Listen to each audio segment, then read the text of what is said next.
Nu bliver det endnu nemmere at skifte bank. Med e-bankskifte er det nemlig muligt at indhente et mere præcist tilbud, når du undersøger muligheden for at skifte bank.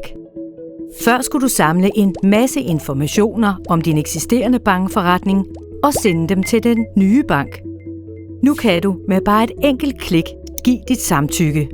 Så får den nye bank automatisk leveret de oplysninger, den skal bruge, uden din nuværende bank bliver informeret. Banken får nu et overblik over din sag og kan give dig et tilbud, der passer til lige netop dine behov.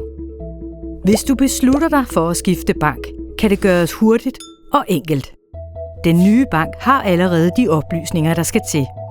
Hvis du vælger ikke at skifte bank, bliver alle dine data slettet igen. Løsningen hedder e-bankskifte og bliver en fast del af alle danske bankers IT-systemer.